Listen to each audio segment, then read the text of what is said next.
الله أكبر الله أكبر الله أكبر الله أكبر.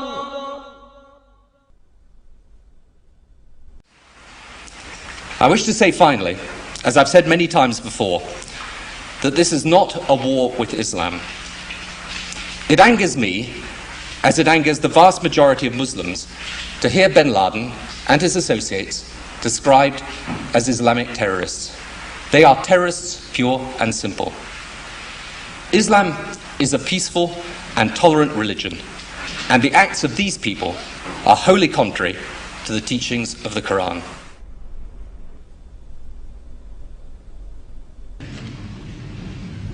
I also want to speak tonight directly to Muslims throughout the world. We respect your faith. It's practiced freely by many millions of Americans, and by millions more in countries that America counts as friends. Its teachings are good and peaceful, and those who commit evil in the name of Allah blaspheme the name of Allah.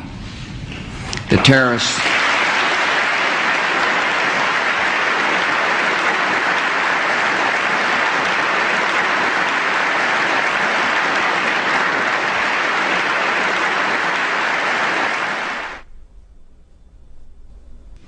I want you to understand, I want the world to understand that our actions today were not aimed against Islam. The faith of hundreds of millions of good, peace-loving people all around the world, including the United States. No religion condones the murder of innocent men, women, and children. But our actions were aimed at fanatics and killers who wrap murder in the cloak of righteousness, and in so doing, profane the great religion in whose name they claim to act. My name is Ken Bigley from Liverpool, the Bolton district. I'm here in Iraq, and I think this is possibly my last chance to speak to somebody who will listen from England. I need you to be compassionate, as you've always said you were, and help me. I don't want to die now. حتى نراك طليقة مرتاحة وسنبقى نذبح الكفرة حتى نراك عدت إلى أمك وأبيك أو زوجك وبنيك والله أكبر والعزة لله. الله أكبر.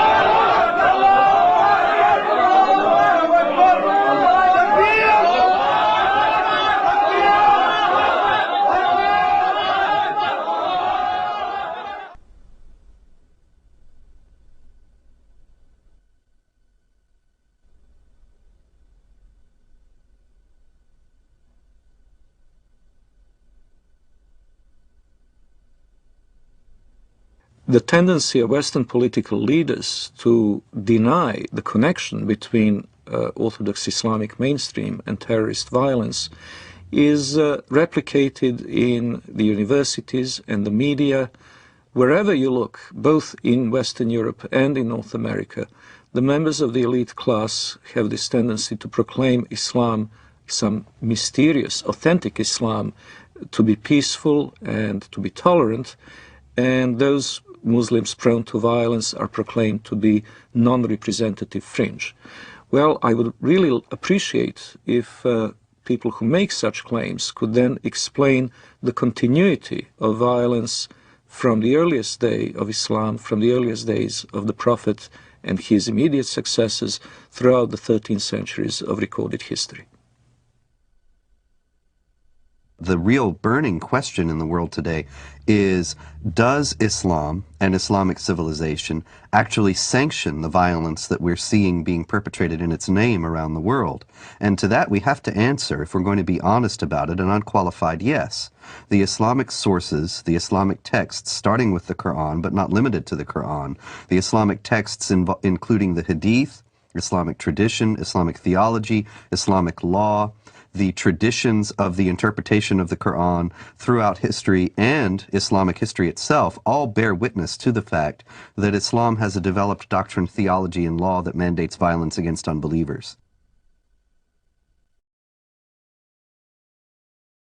The origins are, of course, in the Muslim desire to impose all over the world the only religion, the only just religion, which is Islam, and the suppression of all other religions in order to establish the rule of Allah over the whole earth. This is a religious duty which binds the whole community and which the Muslim community is obliged to impose, because they are obliged to obey the order of Allah, and this is the desire of Allah as expressed in the Quranic revelation. I believe that those terrorists that want to do harm to others are applying the true Islam that was practiced by Muhammad and his followers in the early stage of Islam.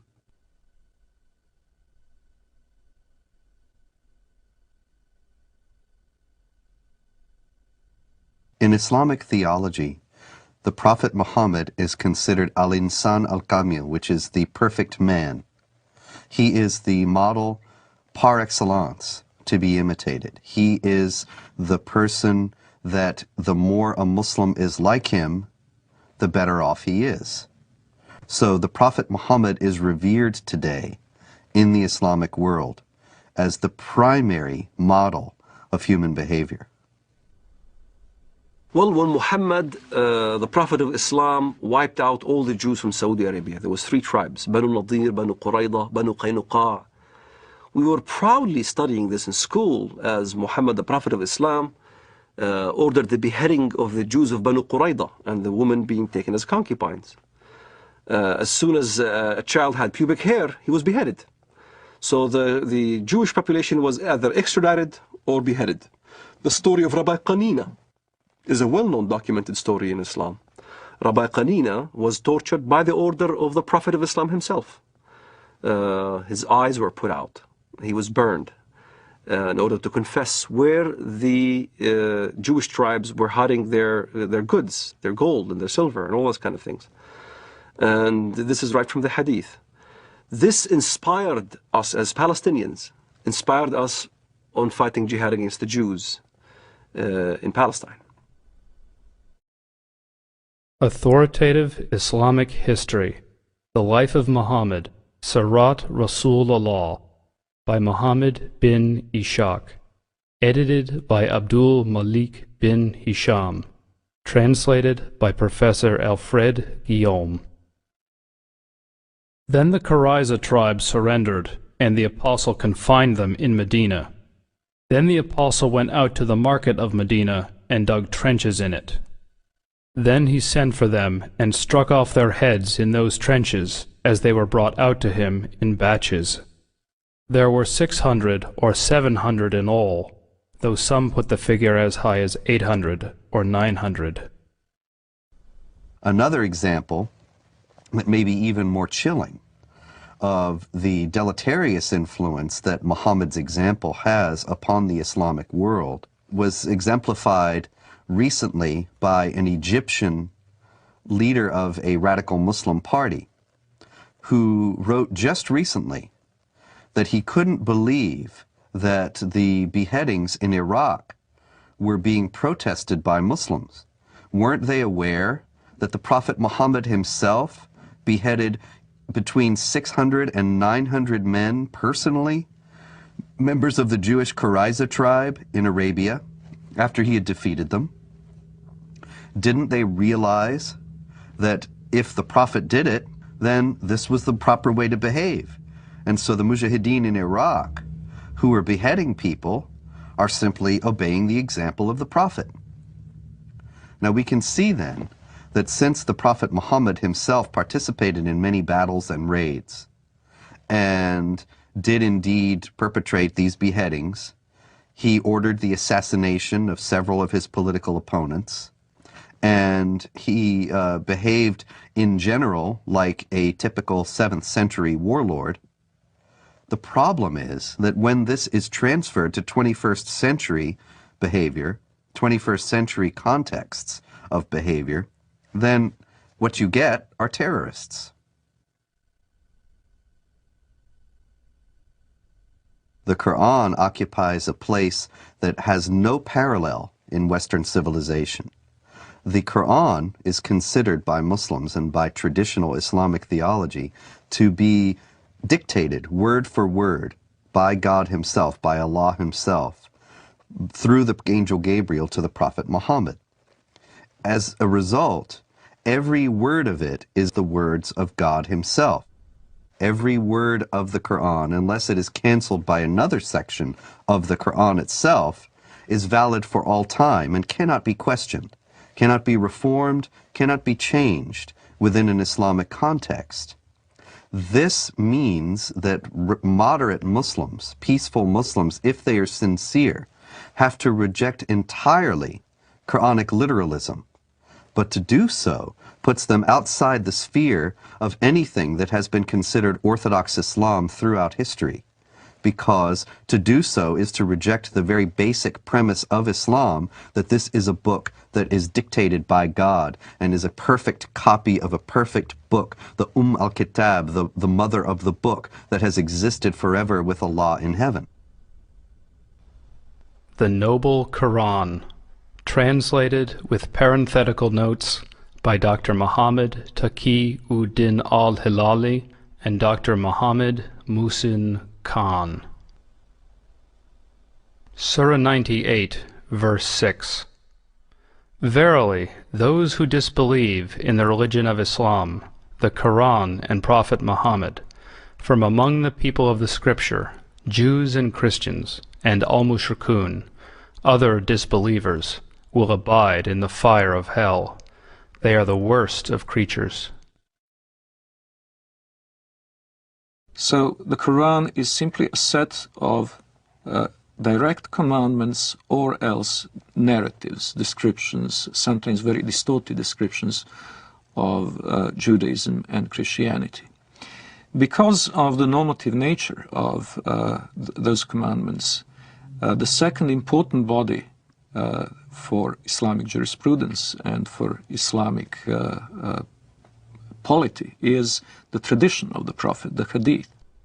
Now, the Hadith are absolutely necessary to make any sense of the Quran, because Allah addresses Muhammad in the Quran and they talk about incidents in Muhammad's life, but they don't fill in the narrative details. So you have to go to the Hadith, the traditions of the Prophet Muhammad, in order to understand what's being said in the Quran and why. The Hadith are many, many volumes of traditions of the Prophet.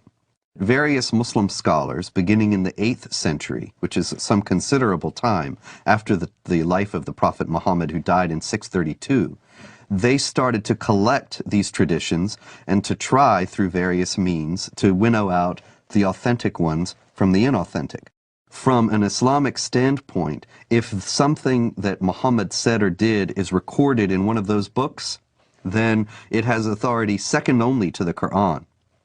And in those books, there is a great deal that illuminates what the Quran says and how it is applicable to Muslims in the present.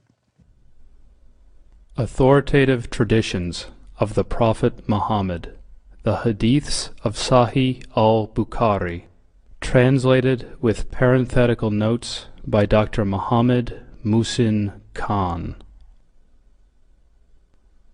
Volume 4, Book 52, Hadith number 53. The Prophet said, "Nobody who dies and finds good from Allah in the hereafter would wish to come back to this world even if he were given the whole world and whatever is in it." except the martyr who, on seeing the superiority of martyrdom, would like to come back to the world and get killed again in Allah's cause. The Prophet said, "A single endeavor of fighting in Allah's cause, in the afternoon or in the forenoon, is better than all the world and whatever is in it." Since there is no sense of natural morality in Islam, you have to go into either the Quran or the Hadith to find out what is allowed and what is not allowed. And in those books we have very clear instructions from the Prophet Muhammad that it is the responsibility of Muslims to meet the unbelievers on the battlefield, to invite them either to accept Islam or to accept second-class dhimmi status in the Islamic State. And if they refuse both of those, then to wage war against them. Fight against those who believe not in Allah, nor in the last day, nor forbid that which has been forbidden by Allah and His Messenger. And fight against those who acknowledge not the religion of truth, Islam, among the people of the Scripture, Jews and Christians, until they pay the jizya, the poll tax, with willing submission, and feel themselves subdued. The Quran is broken down into two sections. One is called Makkiyah, which means what was inspired to Muhammad, the Prophet of Islam, in Mecca. And one is called Madaniyah, what was inspired to the Prophet of Islam in Medina or Yathrib. In Mecca, you find much of the peaceful verses. Muhammad used to live with the Jewish community and the Christian community in peace and harmony. So there was many verses in the Quran that even the Muslims used to worship in the direction of prayer towards Jerusalem. They saw many elements of a unity between the Jewish and the Christian and the Muslim faith. There are indeed some verses in the Quran that could be called peaceful and tolerant. Notably the injunction against compulsion in religion.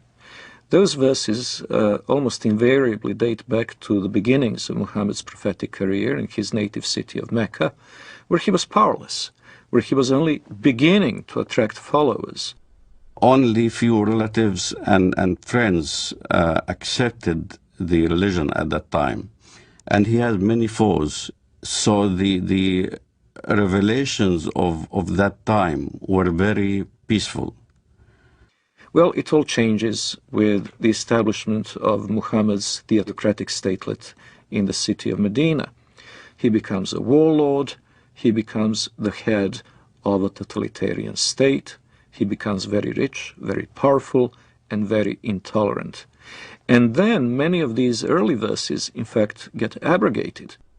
In Surah 2, verse 106 of the Quran, it says, or Allah says, I should say, that if we abrogate, we being Allah, abrogate a verse, then we'll give you one that's better. Whatever a verse, revelation, do we abrogate or cause to be forgotten, we bring a better one or similar to it. Know you not that Allah is able to do all things? This is the basis, the foundation of the Quranic doctrine of nasikh, which is abrogation. And it is the idea that when there are verses that are contradictory or appear to be contradictory in the Quran, the one that is revealed later chronologically is better, as Allah has promised, and cancels the earlier one. Now the violence started. Now you had to weigh between peaceful verses and non-peaceful verses. So the edict was that these were made null and void. It is indeed a very curious concept for a non-Muslim to accept the notion that God may change his mind about a topic and may issue one injunction in AD 614 and then a very different one in AD 627.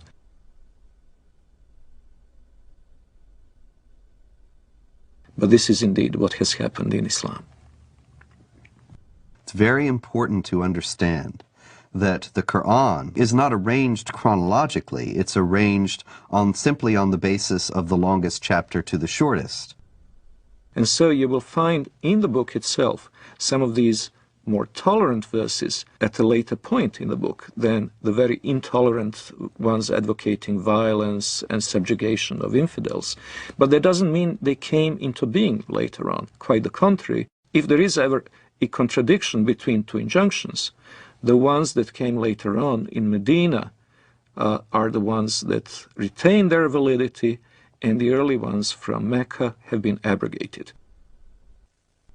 The peaceful verses became mansukha, means made null and void, with verses like the verses of the sword. Traditional Islamic theology has it that the 9th chapter of the Quran, Surah 9, is the last revealed in the career of the Prophet. And it is the only one that doesn't begin with Bismillah ar-Rahman ar-Rahim, in the name of Allah, the Compassionate, the Merciful. Some have said that that's because there's no compassion or mercy in this particular chapter, and that it is the Quran's last word on jihad, and in particular on how Muslims should behave toward unbelievers. In it is the celebrated verse of the sword. And what does the verse of the sword say? It's very clear. That when the forbidden months are over, kill the people of the book wherever you find them.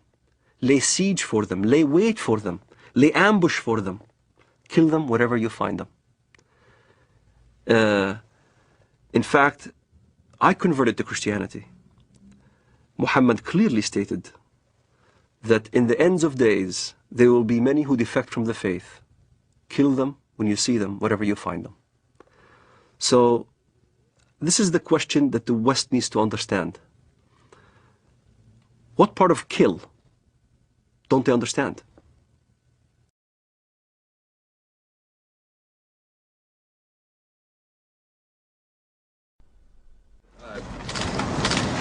You said that the President reiterated the message of tolerance and the importance that this is not a campaign against Islam or Arab nations generally. Has it been communicated to the administration from those nations, from that part of the world that you've been talking to recently, that is a highly critical thing for the President to do, not just once, but over and over and over again? If so, why? We are a country that judges people not by their religious beliefs or by their color, but by the fact that we're all Americans. So that was the first part of the message. The second part of the message is that we have a lot of friends around the world who are Muslim. We have countries that are long friends of the United States who are of the Islamic faith, and the President wanted to be very clear that this is not a war of, quote, civilizations, that this is not a war against Islam. This is a war against people who in many ways pervert what Islam stands for. Islam stands for peace and stands for nonviolence, and he wanted to make that very, very clear. Yeah, sure. Islam and Islamic civilization are unique in their stance toward non-believers, and that Islam is the only religion in the world that has a developed doctrine, theology, and law that mandates violence against unbelievers. That there are peaceful Muslims, there are Muslims around the world who are moderate, who live in harmony with their non-Muslim neighbors and have no intention of ever waging war against them in any way. But the fact is that they have a very slim justification for their own peacefulness within the Islamic sources themselves. And they are only at peace with their neighbors insofar as they are either ignorant of what Islam teaches about how Muslims should behave toward unbelievers, or they have explicitly rejected, consciously rejected, those elements of Islam. There are, in short, peaceful and moderate Muslims, but no peaceful and moderate Islam. The idea that Islam is a religion of peace, however, is paradoxically enough held even by the most violent and radical of Muslims. Sayyid Qutb, the Egyptian Muslim theorist, whose writings are revered by radical Muslims today, by terrorists today, he wrote and insisted that Islam is a religion of peace. When you study his writings, it becomes clear that he meant that Islam is dedicated to establishing the hegemony of Islamic law over the world. When that hegemony is established, peace will reign in the world. Therefore, Islam is a religion of peace. But the problem is the peaceful Muslims don't understand the edicts that comes out of the jurisprudence of Islam. If you look at the interpretation of these verses in Al-Azhar University, in the Islamic Sharia schools in Jerusalem, in Jordan, in Syria, and Damascus, all throughout the Middle East, the jurisprudence of Islam clearly state, emphatically, that the verse of the sword made null and void all the peaceful verses. And what does the verse of the sword say? Then when the sacred months have passed, then kill the mushrikun, unbelievers, wherever you find them, and capture them and besiege them, and prepare for them each and every ambush. But if they repent and perform as-salat, the Islamic prayers, and give zakat, alms, then leave their way free. Verily, Allah is oft-forgiving, most merciful. Kill them when you see them, wherever you find them. This is not an allegoric kill. It's a literal kill. It's the killing of Zarqawi, right in front of the camera.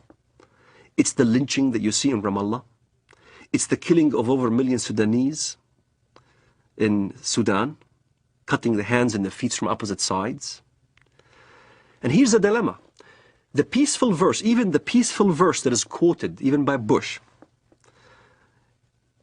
the verse goes as follows: whoever kills a life without just cause or for doing mischief in the land, then as he killed the entire earth.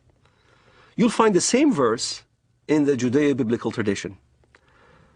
But most Westerners never skip after that verse, which makes very clear, but as those who do mischief in the land, then cut their hands and their feet from opposite sides and crucify them, literally. And that's what you see, what happened in Afghanistan. That's what you see what happened in Sudan. A huge amount of crucifixions and killings and beheadings and amputations and public assassinations.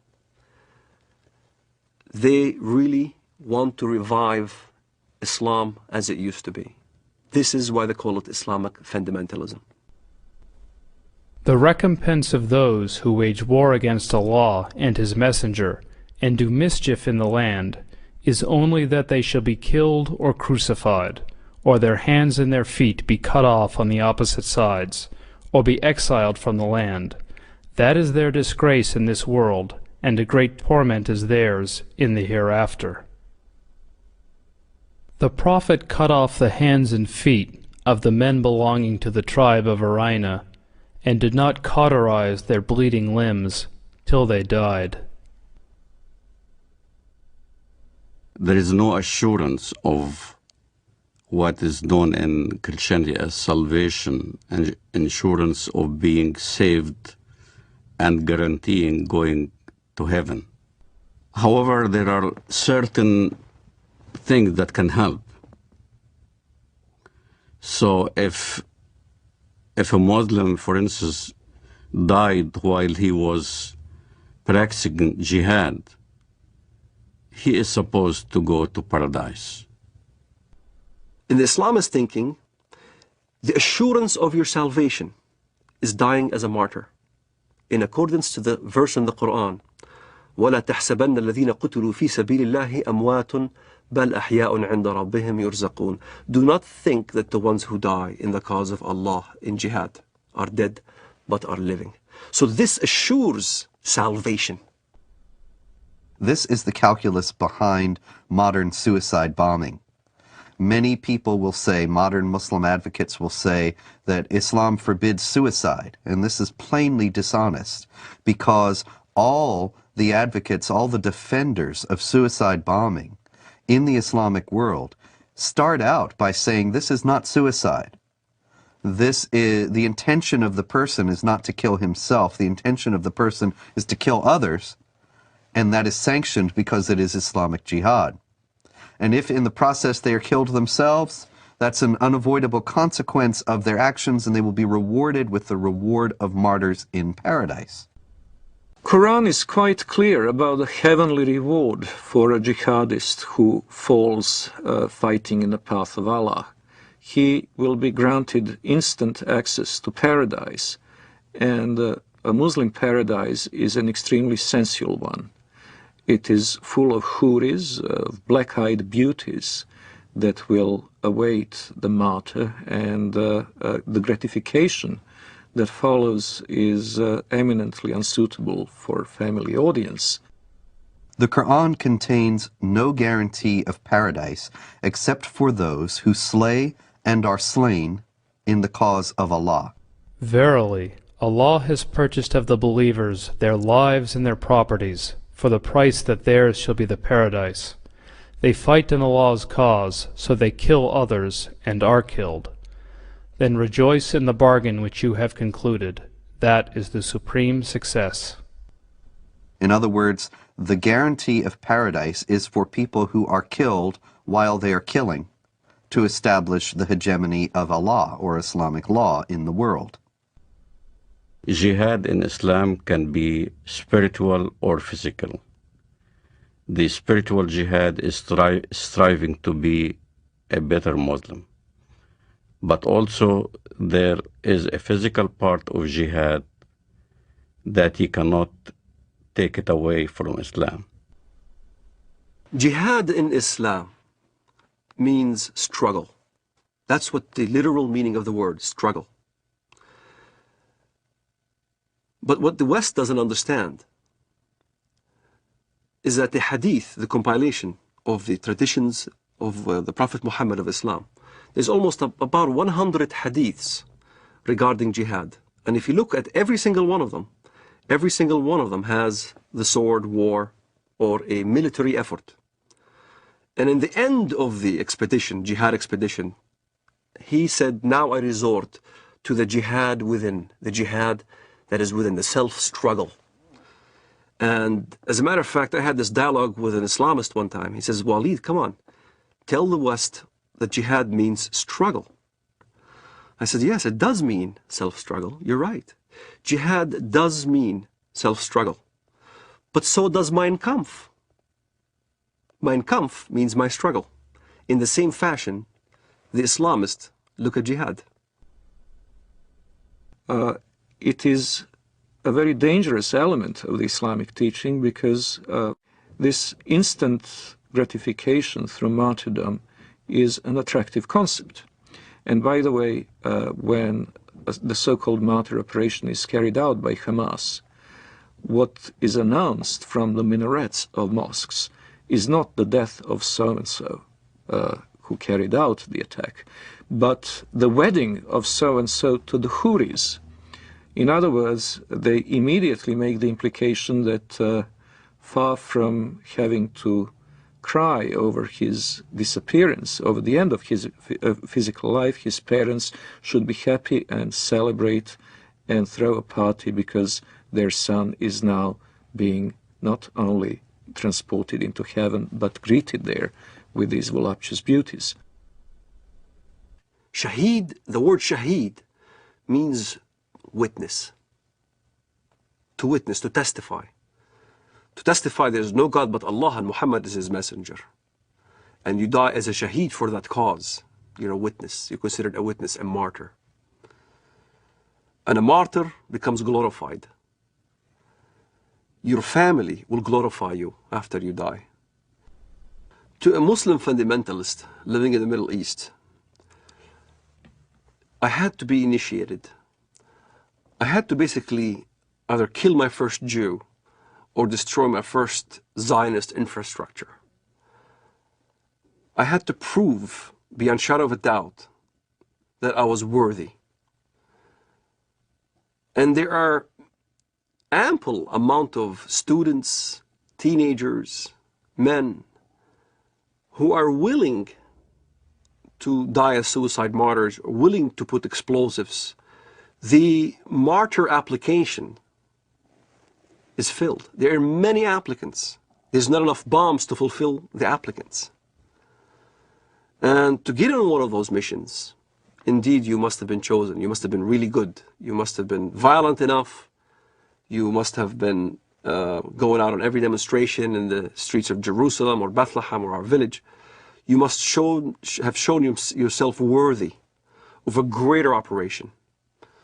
So when I explain what I've done and people have seen me in the community and I was worthy, I ended up in prison, I was of course recruited. And I remember Mr. Mahmoud al-Mughrabi.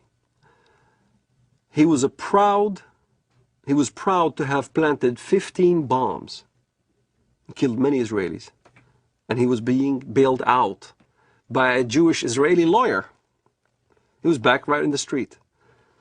So you find your bomb maker and you apply. You say, look, I want to join. I want to do my first martyr operation, planning a bomb or whatever. And you need connection. So I found my connection. I rendezvoused with this guy in Jerusalem, in Shara' Bab al-Wad. And he built this explosive charge with a timer and a loaf of bread. And I had to smuggle it from the Temple Mount under the auspices of Al-Waqf department. Al-Waqf police is the Islamic police appointed by the government to watch over the holy sites. Them knowingly that I had explosive charges smuggled me so I can escape from the checkpoints. And there, I carried my explosive charge from Jerusalem to Bank Leumi Israel in Bethlehem. I was supposed to put the explosive charge at 6 p.m. exactly.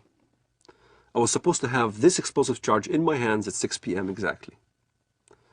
5 to 6, I saw some Arab children running around, and I didn't want to kill any Arabs. So I decided to place the explosive charge on the roof. I tossed it on the roof. At 6 p.m. it went off, and there was this big explosion. I looked behind me, I see this thick black smoke coming out of the building, and I started running. That's the moment I first got a glimpse of the reality of killing. I thought people have died. And I remember I didn't sleep for 3 days, constantly worried that I've killed somebody. Even terrorists have a reality check that you kill or you're about to die. You can sense it. This is why in Israel, the nature of finding out a terrorist suicide bomber is to look at their eyes. They'll have these glossy eyes. They're sweating profusely. They're not paying attention because in their mind they're about to go.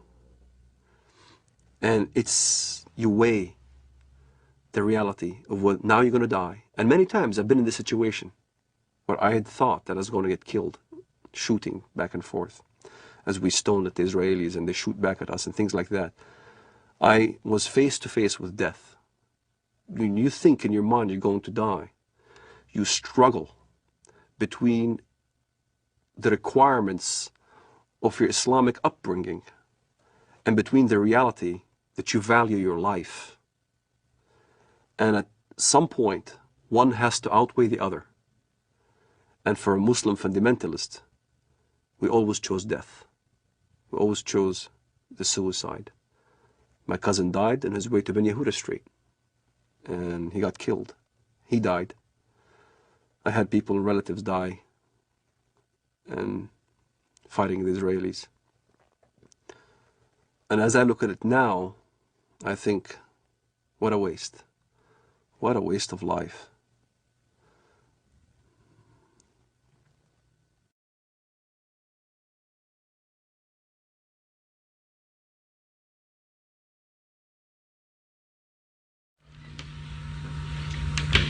Okay, and then we say goodbye and shake hands. Okay? Are you ready, John? Okay, I'm running. I'm running too. So in other words, you want to change. In other words, who gives you the right to change or topple a government in another country? It shouldn't be us that puts together the new government. It should be the people of Afghanistan, inside Afghanistan and those that have had to flee from Afghanistan. And I think that's the right way to do it. Now, can I say I've enjoyed very much doing this interview with you, and I think that whatever differences there are between us, it's important we carry on with this dialogue. Maybe one of the problems that arises out of all this is there's been insufficient dialogue between the Arab world and the West, between Islam and between people of other faiths. And I hope that we can establish a proper dialogue And maybe that would be some good that could emerge out of the terrible events of the 11th of September. Some personal question, Mr. Blair, at the end. I know you have so many meetings and people are waiting outside. I've read, I think, in the Times that you read about Islam. What do you know about Islam? Well, I do not in any shape or form pretend to be an expert, but I do read the What do you read? What interests you? I read the message of the Quran insofar as it can be translated, and I read about Islam, and I enjoy doing that. And I think there's, I've learned things about the Quran that I never knew before, and I think a lot of Christians would be interested. That's one of the reasons I say to you, it would be good if out of this we had some more dialogue and some more faith. And the reason I have to leave you now is because I'm going to meet some religious leaders, both Muslim and Christian and Jewish, upstairs, and in order to discuss with them how we can bring the faiths closer together. So, shukran lal jazeera.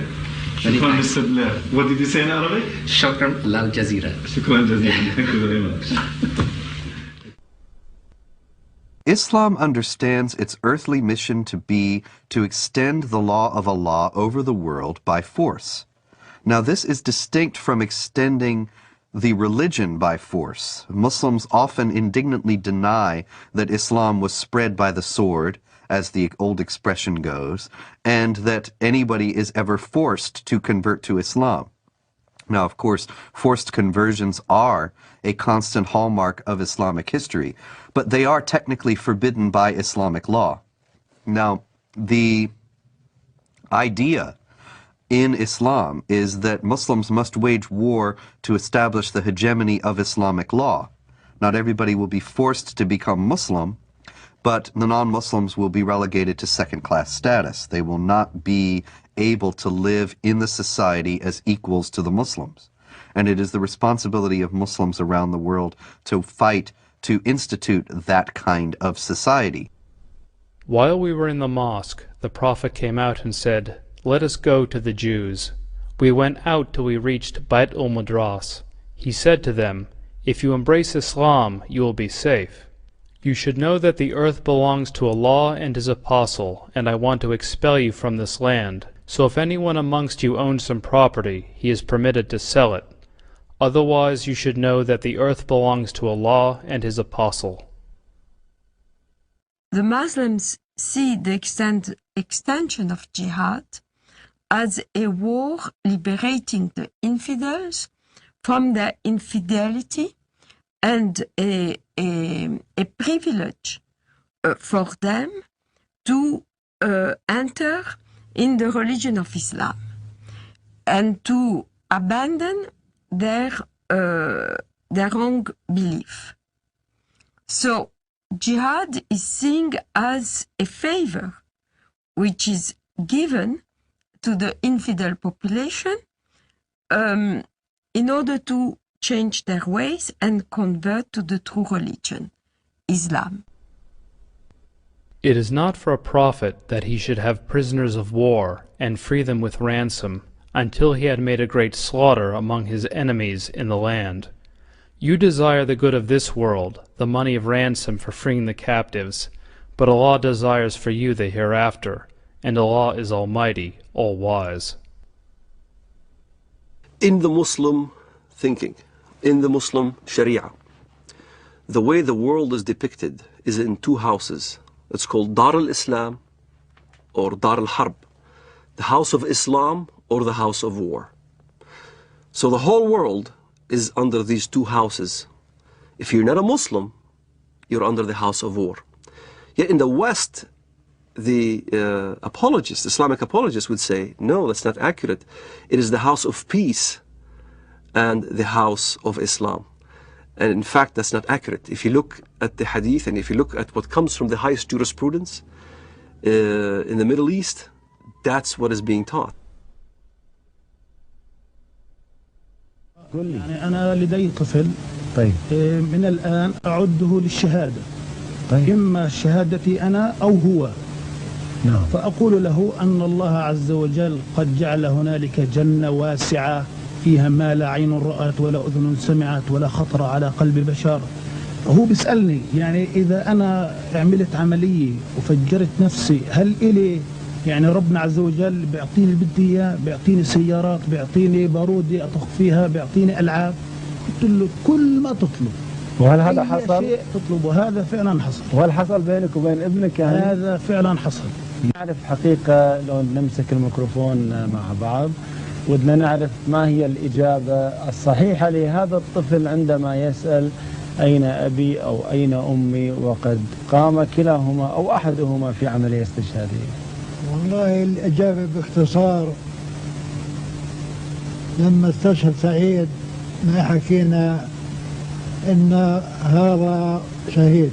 نعم. ولا تحسبن الذين قتلوا في سبيل الله أمواتا بل أحياء عند ربهم يرزقون. نعم. وسكتنا الأولاد. ولما أجت التلفزيون أظن أبو ظبي نعم. أو غيره قلنا لهم إحنا مستعدين نقدم أولادنا الأربعة. نعم. فطلع هذا الصغير قال وأنا ليش لا؟ وأنا أتمنى أن أكون شهيدا في سبيل الله وأن أقتل عددا من اليهود والكفار الذين أشركوا بالله ورسوله واتبعوا دينا غير لم يشرعه الله ولم يذكر في القرآن الكريم. نعم. وأنا عمري 12 سنة. ما شاء الله. وأحفظ القرآن الكريم. ما شاء الله. الله يحفظك ويجعلك مجاهد إن شاء الله في سبيل الله. Now, the infidel population are seeing this war as a genocidal war, since as it is described in the Muslim historians of jihad, as well as extremely numerous Christian sources, this war was conducted as in great ferocity. Whole cities were given up to massacres. Entire populations were deported in slavery or massacred. The companion of the Prophet and the second Caliph, Umar, sent the Muslims to the great countries to fight the pagans. When we reached the land of the enemy, the representative of Khosrau, Persia, came out with 40,000 warriors. And an interpreter got up saying, "Let one of you talk to me." Al-Mughira replied, "Our Prophet, the messenger of our Lord, has ordered us to fight you till you worship Allah alone, or give jizya, tribute. And our Prophet has informed us that our Lord says, 'Whoever amongst us is killed, martyred, shall go to paradise to lead such a luxurious life as he has never seen, and whoever amongst us remains alive shall become your master.'" There have been, in fact, two big waves of jihad.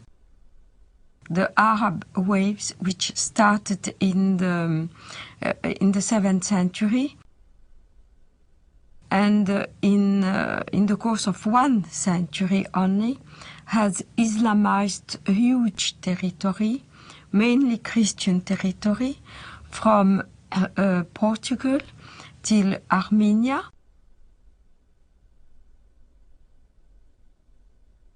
But also Islamized Persia, which was not Christian, mainly Zoroastrian, except for Iraq, which was mainly Christian in the north and Jewish and Christian in the south. The second wave of Islamization started in the 11th century with the Turkish tribes. So all these regions of Eastern Europe, Greece, Anatolia, which is now Turkey, but was the seat of the Christian Byzantine Empire, and Serbia, Bulgaria, Romania were integrated into the Dar el-Islam, which is the land of Islam. So all the countries around the Mediterranean, which once have been Christian, became the Islamic Empire. This Turkish wave lasted from the 11th century till the 17th century, where the Turkish army were stopped at the gate of Vienna in 1683.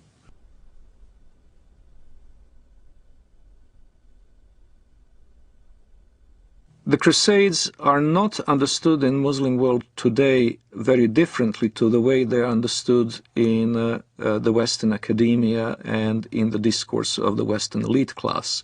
Both talk of the Crusades as an aggressive war of conquest by Christian Europe against peaceful, innocent Muslims. One may ask, however, what were those Muslims doing in the Holy Land in the first place? Well, what happened is that Muhammad and his successors waged a series of wars of conquest, and in one such onslaught, in the 4th decade of the 7th century, the Holy Land, Palestine, Israel, was conquered by Muslims.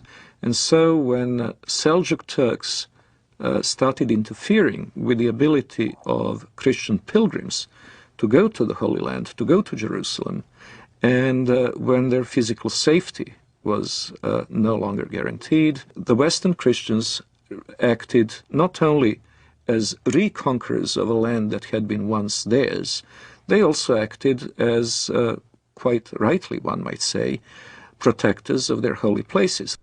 Now, a defensive war in the case of the Muslims is even a war of conquest, because they're obligated to spread Islam. But a land which had once been Muslim, in particular, must be reconquered, and the jihad is the rightful name of that war of reconquest. So they could never accept the Crusader states in Antiochia and Jerusalem, because they were Dar-ul Harb reinstated into Darul Islam. And this is a contemporary aspect of the Israeli-Palestinian conflict, of which many Westerners are not fully aware. Exactly the same psychology that prompted Saladin and others to fight the Crusaders is now motivating Hamas.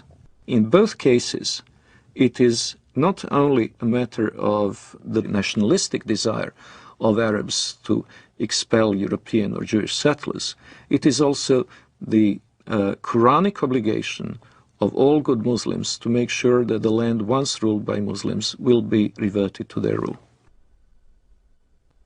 From the British historian Hilaire Belloc's The Great Heresies, 1938.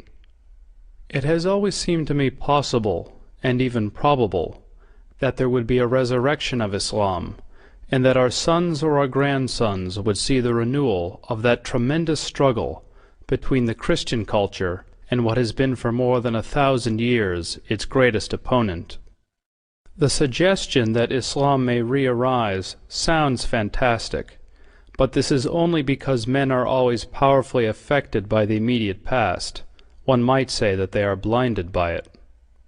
But not so very long ago, less than 100 years before the Declaration of Independence, Vienna was almost taken, and only saved by the Christian army under the command of the King of Poland, on a date that ought to be among the most famous in history. September 11th, 1683.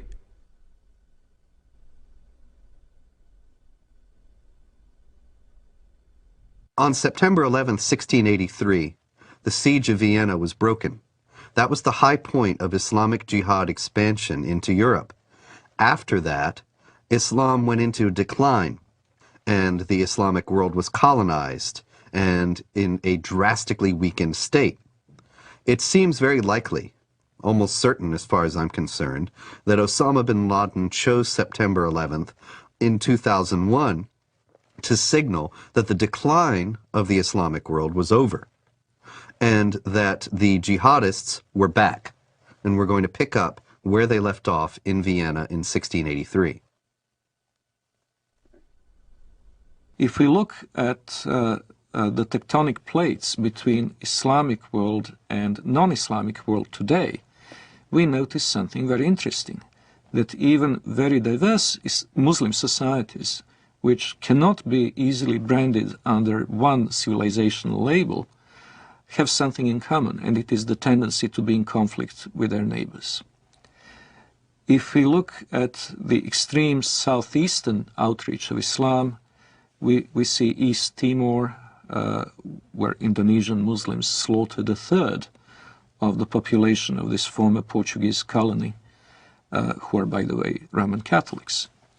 In southern Philippines, we see an extremely violent Islamic rebellion, which has been simmering and becoming more or less violent for years. In Indonesia itself, we had religious conflict in the Spice Islands, where the beleaguered Christian minority is in danger of extinction. We have very active Islamic movements, both in Thailand and in China, in Xinjiang. In the Indian subcontinent, the history is tragic indeed. That's where the Holocaust, the Hindu Holocaust, took place in medieval times, a little-known episode in the history of Islam in the Western world, but the one that left a deep traumatic mark on the people of the region, and where the conflict is still latently present in the province of Kashmir. In Africa, there is the constant war in Sudan, which finally has gained some prominence in the Western decision-making circles, but which has been going on for 20 years. And it's impossible to estimate the number of lives it has claimed, but it certainly goes into many hundreds of thousands. There is the constant instability in Nigeria between the resurgent central and northern states, which are increasingly pressurizing the government in Lagos into accepting Sharia law as the law of the land in those provinces. And of course there is Mauritania, where Muslims constantly battle non-Muslim southerners. Then there is of course the Caucasus, Chechnya. And in Europe itself we have the conflict in the former Yugoslavia between the Bosnian Muslims and Serbs and Croats respectively, and the conflict between the Albanians and the Serbs, Albanians and Macedonians, and quite possibly before too long, Albanians and Greeks. So, if we eliminate these conflicts, if we eliminate from the equation Chechnya, the Balkans, Sudan, the world is a pretty peaceful place.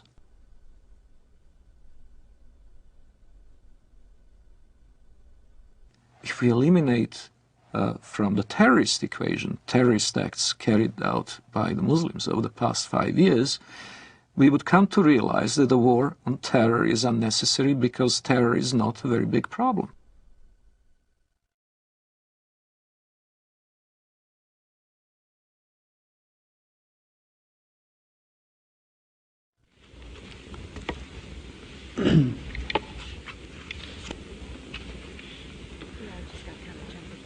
Madam President. Senator from Nevada. I've been on the floor before speaking about Islam and what a great religion it is. I've said before, and I repeat, that my wife's primary physicians are 2 members of the Islamic faith, her internist and the person that has performed surgery on her. I know them well, been in their homes, socialized with them, talked about very serious things with them. We've helped each other with family problems. I've been to the new mosque with them in Las Vegas. They're wonderful people with great families. And I've come to realize that Islam is a good religion. It's a good way of life. People have a good health code as their religion dictates. And they have great spiritual values as their religion dictates. And it's too bad that there are some people, misdirected people around the world, trying to take away from this very fine religion. I believe that they cannot give this religion a bad name. I think that the power of this religion and the power of the people in this religion will overcome these evil people who are using this fine religion to do bad things to innocent people. Islam is a religion and a political system that dictates that one must carry out warfare against unbelievers until they either convert or submit. And this is the justification that the terrorists around the world are using for what they're doing. And that justification is based on core elements of Islamic tradition. That being the case, it's very difficult for moderate Muslims, peaceful Muslims, to stand up within the Islamic community and to say this is not part of Islam. They only do so out of conscious deception, intending to mislead Westerners in accord with the Islamic doctrine of taqiyya or religious deception, or they do so on the basis of simply being unaware of what Islam actually teaches. The Prophet said, "War is deceit." Lying, generally speaking, is not allowed in Islam. But unlike other religions, there are certain situations where a Muslim can lie, and that would be acceptable, even encouraged. This concept called al-taqiyya. Al-taqiyya means prevention. So a Muslim is allowed to lie to prevent harm that may come to him or to Islam. When one is under pressure, one may lie in order to protect the religion. This is taught in the Quran, chapter 3, verse 28, chapter 16, verse 106. There are certain provisions for lying. So a Muslim can lie for the cause of Islam, can lie to keep peace in his family, so he can lie to his wife. A Muslim can lie to his fellow Muslim to keep peace in the society. Muhammad himself ordered people to lie. When people that he ordered to go and kill somebody, they told him, we cannot kill him unless we lie to that person.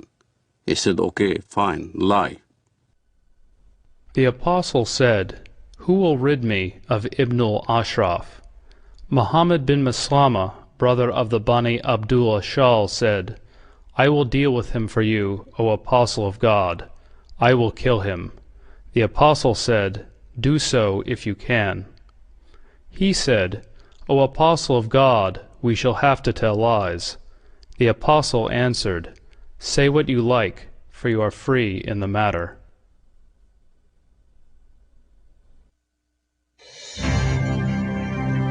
America is a land of diversity and service. I'm an African American. My forefathers overcame the trials of slavery. I am Native American. I am a journalist, wife, and mother. I'm of European heritage.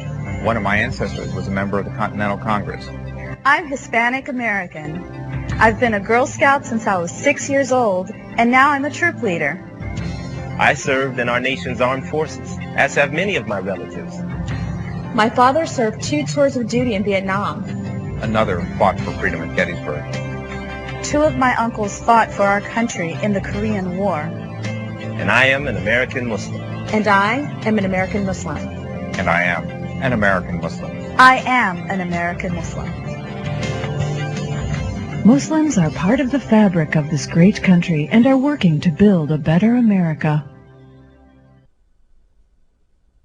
The spokesmen for Islam in the Western world know how to play the game.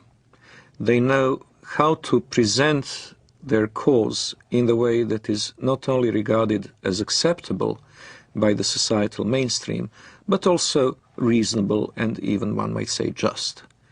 They will appeal to democratic institutions and their human rights, in the full knowledge that given the power to do so, they would abolish those institutions and deny those rights to others. The Prophet said, "By Allah and Allah willing, if I take an oath and later find something else that is better than that, then I do what is better and expiate my oath." When I used to be working as a translator at the Loop College in Chicago, the fundraising for jihad movements, for the PLO at that time, we would do the translation for the announcements or the flyers that we hand out or we put on the walls of the college. And I remember the Arabic would be basically the facts. Bring your friends. We were intending to raise funds to support our jihad brothers in Lebanon, whether they're fighting in southern Lebanon against Israel or whatever. And then comes the English part. In the English part, it'd be the standard. We will be conducting a Middle Eastern cultural party.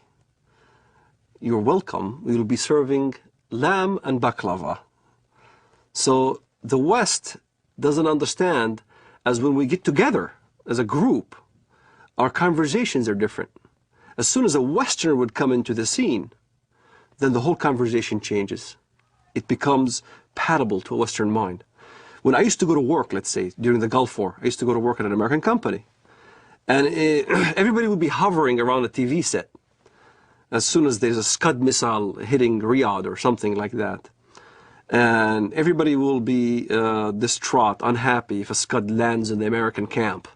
And I will be standing there right amongst the American employees. Oh, that's too bad, you know. Oh, that's too bad. I'm sorry that, you know, we had loss of life.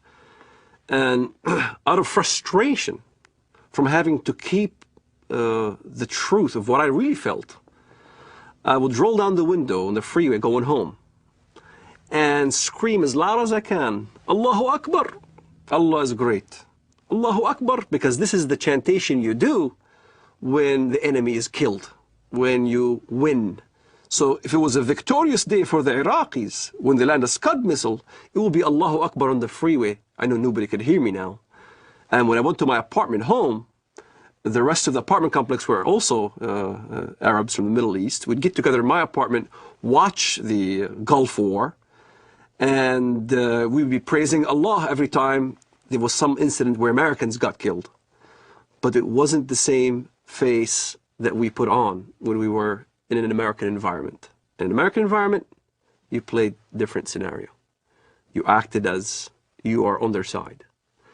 So there's this whole facade that is hidden from the West of how Muslim fundamentalists who want to propagate jihad in America can act publicly.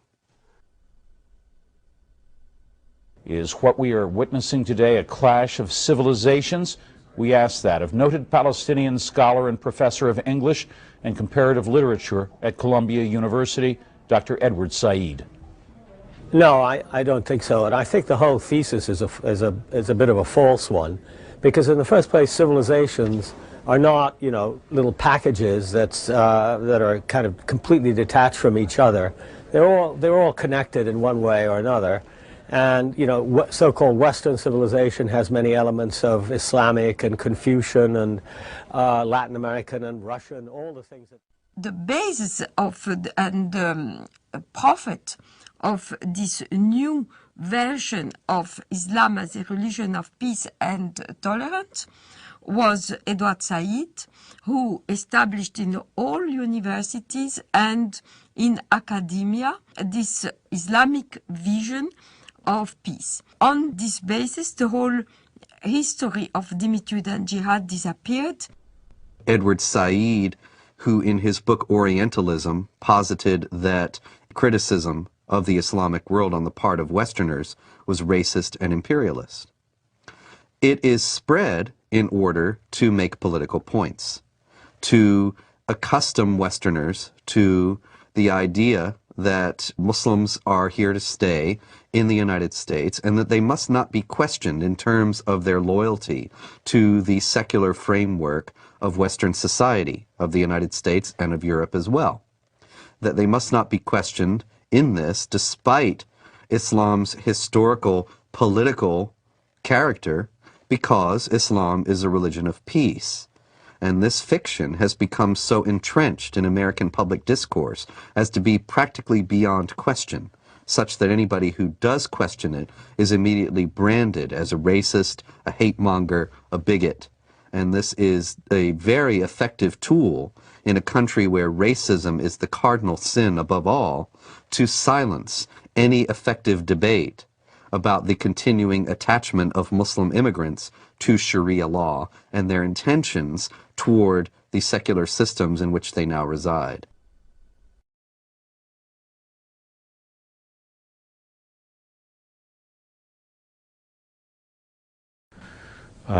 Is that this is not a clash against Islam or Arabs. This is about freedom, not culture. It's about working with Islamic governments who want to move forward into the modern world, working with Islamic governments who see their face as the face of peace, and working against the violence and the terror and the people that would seek to hold back the world and would seek to disrupt peace and freedom for others. And so that is what it's about for us. The true faith of Islam, we believe, is a religion of peace, and we intend to work with them in that regard. The true faith of Islam, we believe, is a religion of peace. Islam has to be known as more than a religion. The idea that Islam is a spiritual religion like, for instance, Christianity, is completely incorrect.